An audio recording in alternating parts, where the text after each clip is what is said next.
그러나 감사가 진행될수록 위원장에게 별다른 위법 사유가 없다는 것이 확인될수록 자신들의 뜻대로 답변하지 않는 직원들의 압박용 별건 감사와 불이익 암시, 회유 등의 불법적인 감사 행태는 나날이 심해지고 있습니다.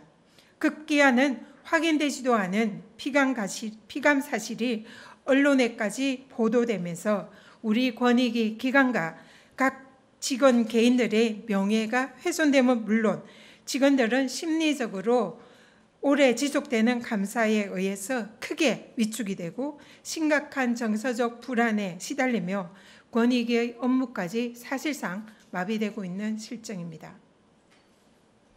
그러나 감사원은 표적인 권익위원장 주변을 계속 캐내면서 직원들만 괴롭히고 압박하면서 정작 표적인 저에 대한 조사는 전혀 하지 않고 있습니다. 따라서 감사원은 더 이상 권익위 직원들을 괴롭히지 말고 이번 감사의 표적인 저를 직접 조사할 것을 강력하게 요청합니다. 감사원 사무총장은 감사를 시작하기 전에 구체적인 사실관계가 확인되지도 않은 상황에서 위원장인 저에게 묵과할 수 없는 문제가 있어서 감사를 한다라고 공개적으로 발언하였습니다. 그런데 감사 7주 차에 접어든 지금 감사원은 당사자인 저를 단 한 번도 직접 조사하지 않았으며 주의만 캐면서 언론의 피감 사실만 누설하며 망신주기 명예훼손을 하고 있습니다.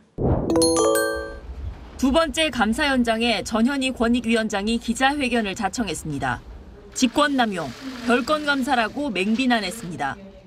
당초 목표로 했던 위원장의 별다른 위법 사유가 확인되지 않자 아무런 명분도 없는 직권을 남용한 불법 감사이고 지난달 1일 시작된 감사원의 감사가 오는 29일까지 사실상 2달 동안 이어지는 국면입니다. 전 위원장처럼 문재인 정부에서 임명된 부위원장은 감사 한 달여 만에 사퇴했습니다. 그야말로 심상털기식으로 전부 털어대는데 몸무게 한 5kg 빠져버리고. 전 위원장은 직원들의 고통에 마음이 아프다고 울먹였고 임기를 지켜내겠다고 다짐했습니다. 우리 직원들에 대한 미안함.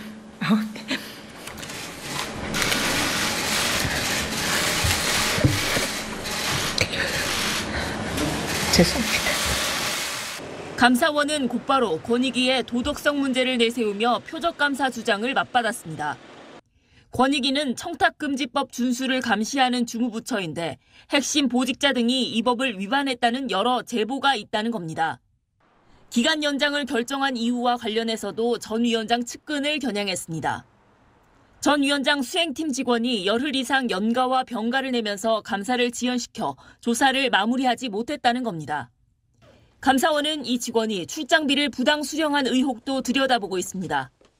전 위원장은 강압적 조사로 인한 압박감과 스트레스로 병가를 낸 직원에게 감사 지연 누명을 씌우고 있다고 주장했습니다. SBS 김하영입니다. 국회 정무위원회는 초반부터 전현희 국민권익위원장이 공방의 한복판에 섰습니다.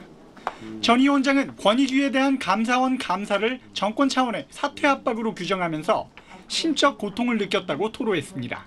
감사원 감사로 인한 강한 사퇴 압박과 또 공포심, 두려움 이런 걸 느끼고 있고요.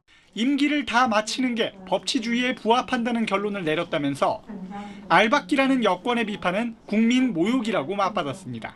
알박기, 임기 버티기 이런 용어들을 쓰시는데요. 전혀 아니고요. 국민들이 지키라고 정해주신 그 약속을 지키는 겁니다.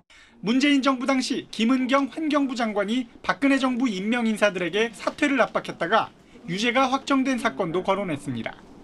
감사원 감사가 처벌 대상이 될 수 있다는 주장입니다. 국민의힘은 전 위원장이 정상적 감사를 정치적 박해를 받는 것처럼 이용하고 있다고 몰아붙였습니다. 전 위원장이 SNS에 문재인 정부와 함께라고 쓴 부분을 언급하며 사퇴를 요구했습니다. 문재인 정부와 함께 소통을 넘어 실천으로. 왜 실천을 안 하세요? 평산마을 가셔서 외로워하시는 우리 문재인 대통령과 함께 하셔야 되는 거 아니에요? 국회 법사위에선 야당이 표적감사의 장본인으로 지목한 유병호 감사원 사무총장이 나와 전 정부 때와는 다르다는 주장을 했습니다. 특정 감사 사항에 대해서는 외부적 5만 가지 그런 너저분한 압력도 있었다고 분명히 말씀드렸고요. 최재해 감사원장도 불편부당의 자세로 감사에 임하고 있다고 말했습니다. SBS 강청환입니다.